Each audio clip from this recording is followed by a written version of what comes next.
నరులు భూమి మీద విస్తరింపను ఆరంభించిన తర్వాత కుమార్తెలు వారికి పుట్టినప్పుడు దేవుని కుమారులు నరుల కుమార్తెలు చక్కని వారిని చూచి వారందరిలో తమకు మనస్సు వచ్చిన స్త్రీలను వివాహము చేసుకొనిరి. అప్పుడు యెహోవా, నా ఆత్మ నరులతో ఎల్లప్పుడూ వాదించదు, వారు తమ అక్రమ విషయమును నరమాతృలై ఉన్నారు. అయినను వారి దినములు 120 ఏండ్లగుననెను. ఆ దినములలో నెఫీలులను వారు భూమి మీద నుండిరి, తరువాతను ఉండిరి. దేవుని కుమారులు నరుల కుమార్తెలతో పోయినప్పుడు వారికి పిల్లలను కనిరి. పూర్వకాలమందు పేరు పొందిన శూరులు వీరే.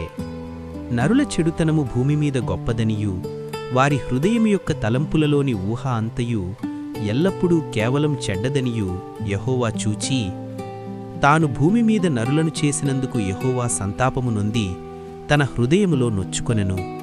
అప్పుడు యెహోవా, నేను సృజించిన నరులను, నరులతో కూడా జంతువులను, పురుగులను, ఆకాశ పక్షాదులను భూమిమీద నుండకుండా తుడిచివేయుదును. ఏలయనగా నేను వారిని సృజించినందుకు సంతాపము నొందియున్నాననెను.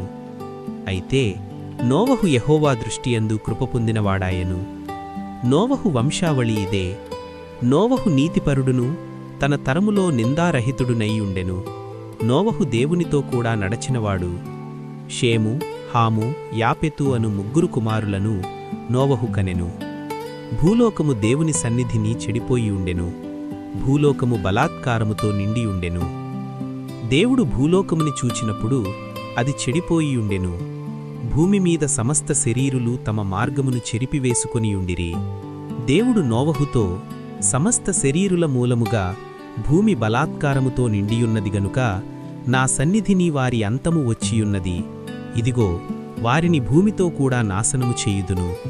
చితిసారకపు మ్రానుతో నీ కొరకు ఓడను చేసుకొనుము. అరలు పెట్టి ఆ ఓడను చేసి లోపటను వెలుపటను దానికి కీలుపోయవలను. నీవు దాని చేయవలసిన విధమిది: ఆ ఓడ 300 మూరల పొడుగును, 50 మూరల వెడల్పును, 30 మూరల ఎత్తును గలదైయుండవలను. ఆ ఓడకు కిటికీ చేసి పైనుండి మూరెడు క్రిందికి దాన్ని ముగించవలను. ఓడ తలుపు దాని ప్రక్కన ఉంచవలను. క్రింది అంతస్తు, 2వ అంతస్తు, 3వ అంతస్తు గలదిగా దాని చేయవలను.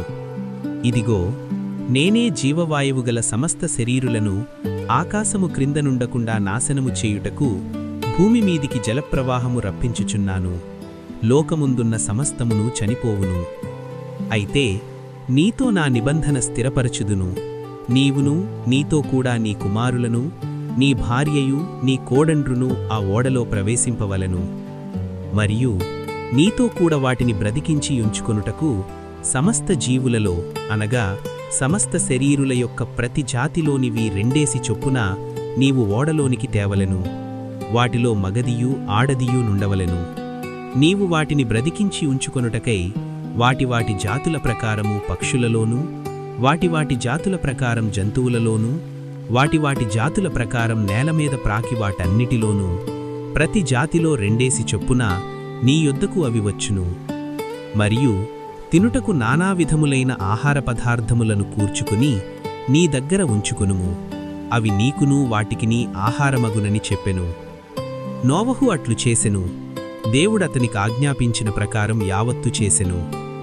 యెహోవా, ఈ తరము వారిలో నీవే నా ఎదుట నీతిమంతుడవై ఉండుట చూచితిని గనుక నీవును నీ ఇంటివారును ఓడలో ప్రవేశించుడి. పవిత్ర జంతువులలో ప్రతిజాతి పోతులు 7, పెంటులు 7, పవిత్రములు కాని జంతువులలో ప్రతిజాతి పోతును, పెంటియు 2, ఆకాశ పక్షులలో ప్రతిజాతి మగవి 7, ఆడవి 7, నీవు భూమి అంతటి మీద సంతతిని జీవముతో కాపాడునట్లు నీ యొద్ద ఉంచుకొనుమని. ఎందుకనగా ఇంకనూ 7 దినములకు నేను 40 పగళ్లును 40 యాత్రులను భూమిమీద వర్షము కురిపించి నేను చేసిన సమస్త జీవరాశులను భూమిమీద నుండకుండా తుడిచివేయుదునని నోవహుతో చెప్పెను. తనకు యెహోవా ఆజ్ఞాపించిన ప్రకారం నోవహు యావత్తూ చేసెను. ఆ జలప్రవాహము భూమిమీదికి వచ్చినప్పుడు నోవహు 600 ఏండ్లవాడాయెను. అప్పుడు నోవహును, అతనితో కూడా అతని కుమారులను, అతని భార్యయు, అతని కోడండ్రును ఆ ప్రవాహ జలములను తప్పించుకొనుటకై ఆ ఓడలో ప్రవేశించిరి. దేవుడు నోవహునకు ఆజ్ఞాపించిన ప్రకారం పవిత్ర జంతువులలోనూ అపవిత్ర జంతువులలోనూ పక్షులలోనూ నేలమీద ప్రాకి ప్రతి పురుగులోనూ మగదీ ఆడదీ జతజతలుగా ఓడలోనున్న నోవహునొద్దకు చేరెను. 7 దినములైన తరువాత ఆ ప్రవాహజలములు భూమిమీదికి వచ్చెను. నోవహు వయస్సు 600 సంవత్సరము 2వ నెల 17వ దినమున మహాగాధ జలముల ఊటలన్నీయూ ఆ దినమందే విడబడ్డవి. ఆకాశపు తూములు విప్పబడ్డవి. 40 పగళ్లును 40 రాత్రులను ప్రచండ వర్షము భూమిమీద కురిసెను. ఆ దినమందే నోవహును నోవహు కుమారులగు షేము, హాము, యాపెతును, నోవహు భార్యయు, వారితో కూడా అతని 3 కోడండ్రును ఆ ఓడలో ప్రవేశించిరి. వీరే కాదు, ఆయా జాతుల ప్రకారం ప్రతి మృగమును, ఆయా జాతుల ప్రకారం ప్రతి పశువును, ఆయా జాతుల ప్రకారం నేలమీద ప్రాకి ప్రతి పురుగును, ఆయా జాతుల ప్రకారం ప్రతి పక్షియు, నానావిధములైన రెక్కలుగల ప్రతి పిట్టయు ప్రవేశించెను. జీవాత్మగల సమస్త శరీరులలో 2 ఓడలోనున్న నోవహునొద్దకు చేరెను. ప్రవేశించినవన్నీయూ దేవుడతనికి ఆజ్ఞాపించిన ప్రకారం సమస్త శరీరులలో మగదియు ఆడదియు ప్రవేశించెను గనుక అప్పుడు యెహోవా ఓడలో అతని మూసివేసెను. ఆ జలప్రవాహము 40 దినములు భూమిమీదనుండగా జలములు విస్తరించి ఓడను తేలచేసినందున అది భూమిమీద నుండి పైకి లేచెను. జలములు భూమిమీద ప్రచండముగా ప్రబలి మిక్కిలి విస్తరించినప్పుడు ఓడ నీళ్లమీద నడిచెను. ఆ ప్రచండ జలములు భూమిమీద అత్యధికముగా ప్రబలి ఆకాశమంతటి క్రిందనున్న గొప్ప పర్వతములన్నీయూ మునిగిపోయెను. 15 మూరల ఎత్తున నీళ్లు ప్రచండముగా ప్రబలినందున పర్వతములను మునిగిపోయెను. అప్పుడు పక్షులేమి, పశువులేమి, మృగములేమి, భూమిమీద ప్రాకి పురుగులేమి, భూమిమీద సంచరించు సమస్త శరీరులేమి, సమస్త నరులేమి చచ్చిపోయిరి. పొడినేలమీదనున్న వాటన్నిటిలోనూ నాసికారంధ్రములలో జీవాత్మ సంబంధమైన ఊపిరిగలవన్నీయూ చనిపోయెను. నరులతో కూడా పశువులును, పురుగులును, ఆకాశ పక్షులును, నేలమీదనున్న సమస్త జీవరాశులన్నీయూ తుడిచివేయబడ్డవి. అవి భూమిమీద నుండకుండా తుడిచివేయబడ్డవి. నోవహును అతనితో కూడా ఆ ఓడలోనున్నవి మాత్రము మిగిలి ఉండెను. 150 దినముల వరకు నీళ్లు భూమిమీద ప్రచండముగా ప్రబలించెను. దేవుడు నోవహును అతనితో కూడా ఓడలోనున్న సమస్త జంతువులను, సమస్త పశువులను జ్ఞాపకము చేసుకొనెను. దేవుడు భూమిమీద వాయువు విసరనట్లు చేయుట వలన నీళ్లు తగ్గిపోయెను.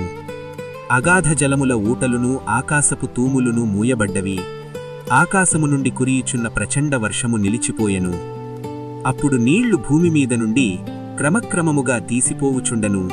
150 దినములైన తరువాత నీళ్లు తగ్గిపోయగా 7వ నెల 17వ దినమున ఓడ అరారాతు కొండల మీద నిలిచెను. నీళ్లు 10వ నెల వరకు క్రమముగా తగ్గిచుండెను. 10వ నెల మొదటి దినమున కొండల శిఖరములు కనబడ్డవి. 40 దినములైన తరువాత నోవహు తాను చేసిన ఓడ కిటికీ తీసి ఒక కాకిని వెలుపలికి పోవిడిచెను.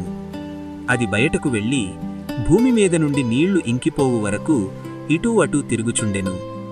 మరియు నీళ్లు నేలమీద నుండి తగ్గినవో లేదో చూచుటకు అతడు తన యొద్ద నుండి నల్లపావురమొకటి వెలుపలికి పోవిడిచెను. నీళ్లు భూమి అంతటి మీద నుండనందున దాని అరకాలు నిలుపుటకు దానికి స్థలము దొరకలేదు గనుక ఓడలోనున్న అతని యొద్దకు తిరిగి వచ్చెను. అప్పుడతడు చెయ్యి చాపి దాని పట్టుకొని ఓడలోనికి తీసుకొనెను. అతడు మరి 7 దినములు తాళి మరలా ఆ నల్లపావురమును ఓడలో నుండి వెలుపలికి విడిచెను. సాయంకాలమున అది అతని యొద్దకు వచ్చినప్పుడు త్రుంచబడిన ఓలీవ చెట్టు ఆకు దాని నోట నుండెను గనుక నీళ్లు భూమిమీద నుండి తగ్గిపోయెనని నోవహునకు తెలిసెను. అతడు ఇంక మరి 7 దినములు తాళి ఆ పావురమును వెలుపలికి విడిచెను. ఆ తరువాత అది అతని యొద్దకు తిరిగి రాలేదు. మరియు 601వ సంవత్సరము మొదటి నెల తొలిదినమున నీళ్లు భూమిమీద నుండి ఇంకిపోయెను. నోవహు ఓడ కప్పు తీసి చూచినప్పుడు నేల ఆరియుండెను. 2వ నెల 27వ దినమున భూమి ఎండియుండెను.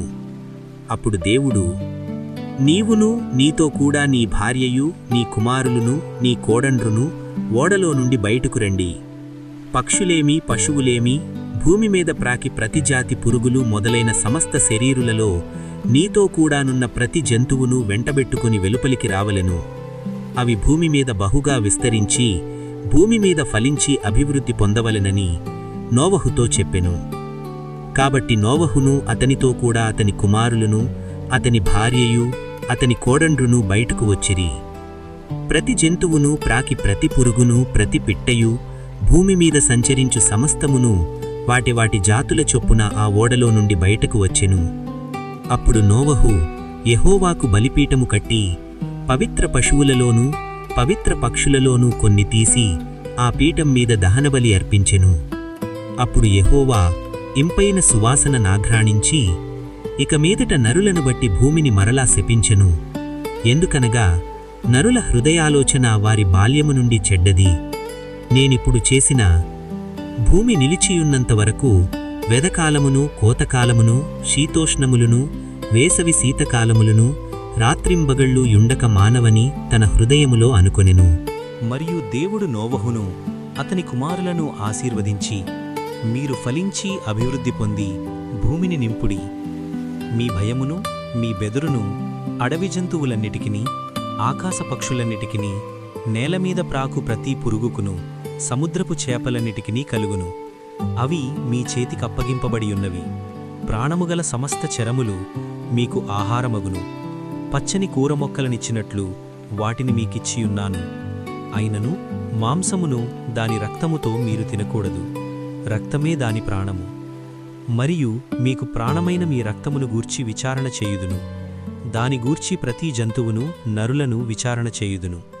ప్రతి నరుని ప్రాణమును గూర్చి వాని సహోదరుని విచారణ చేయుదును. నరుని రక్తమును చిందించు వాని రక్తము నరుని వలననే చిందింపబడును. ఎలయనగా దేవుడు తన స్వరూపమందు నరుని చేసెను. మీరు ఫలించి అభివృద్ధి నొందుడి. మీరు భూమిమీద సమృద్ధిగా సంతానము కని విస్తరించుడని వారితో చెప్పెను. మరియు దేవుడు నోవహు అతని కుమారులతో, ఇదిగో, నేను మీతోనూ మీ తదనంతరము మీ సంతానముతోనూ మీతో కూడా ఉన్న ప్రతి జీవితోనూ పక్షులేమి పశువులేమి మీతో కూడా సమస్తమైన భూజంతువులేమి ఓడలో నుండి బయటకు వచ్చిన సమస్త భూజంతువులతోనూ నా నిబంధన స్థిరపరచుచున్నాను. నేను మీతో నా నిబంధన స్థిరపరచుదును. సమస్త శరీరులు ప్రవాహజలముల వలన ఇకను లయపరచబడరు. భూమిని నాశనము చేయుటకు ఇకను జలప్రవాహము కలగదని పలికెను. మరియు దేవుడు నాకును మీకును మీతో కూడా ఉన్న సమస్త జీవరాశులకును మధ్య నేను తరతరములకు ఏర్పరచుచున్న నిబంధనకు గుర్తు ఇదే. మేఘములో నా ధనుస్సును ఉంచితిని. అది నాకును భూమికిని మధ్య నిబంధనకు గుర్తుగా నుండును. భూమిపైకి నేను మేఘమును రప్పించినప్పుడు ఆ ధనుస్సు మేఘములో కనబడును. అప్పుడు నాకును మీకును సమస్త జీవరాశులకును మధ్యనున్న నా నిబంధనను జ్ఞాపకము చేసుకొందును గనుక సమస్త శరీరులను నాశనము చేయుటకు అలాగు ప్రవాహముగా నీళ్లు రావు. ఆ ధనుస్సు మేఘములో నుండును. నేను దాని చూచి దేవునికిని భూమిమీదనున్న సమస్త శరీరులలో ప్రాణముగల ప్రతి దానికిని మధ్యనున్న నిత్య నిబంధనను జ్ఞాపకము చేసుకొందుననెను.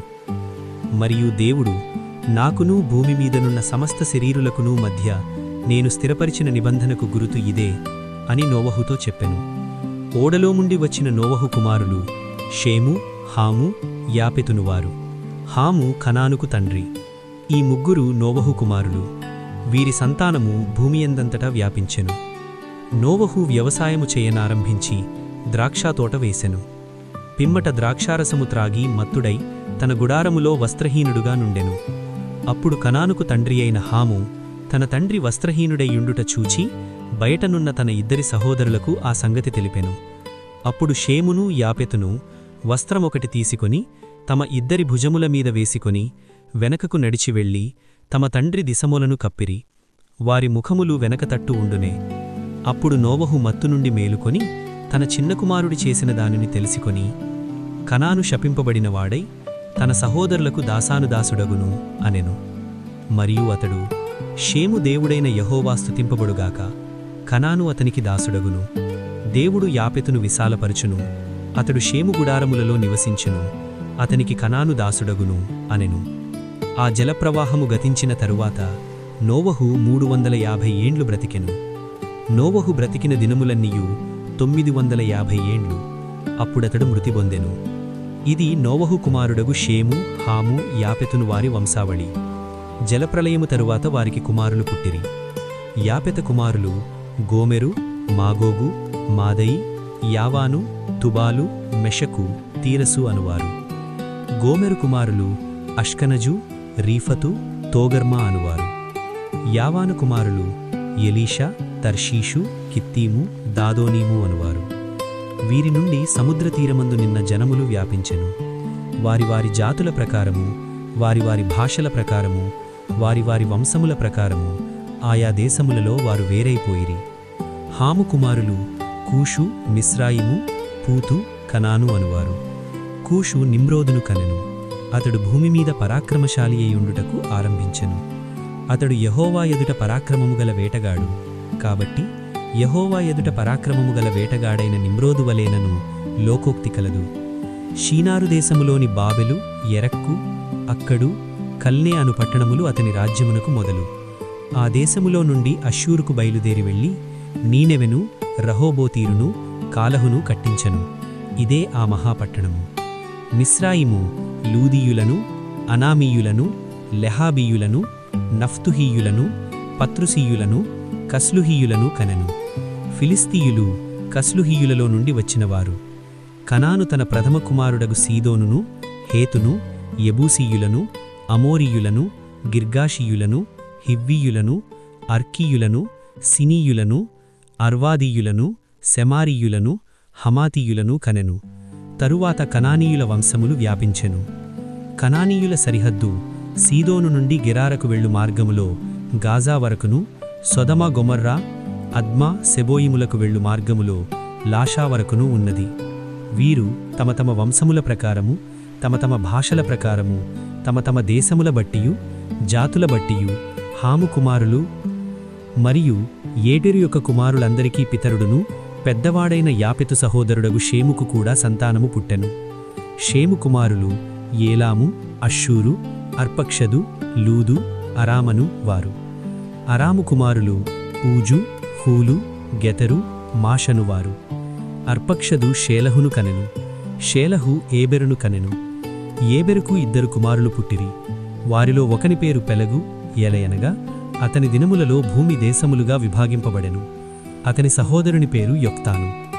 యొక్తాను అల్మోదాదును, షలపును, హసర్మావెతును, ఎరహును, అదోరమును, ఊజాలును, దిక్లాను, ఓబాలును, అభిమాయేలును, షేబను, ఓఫీరును, హవీలాను, యోబాబును కనెను.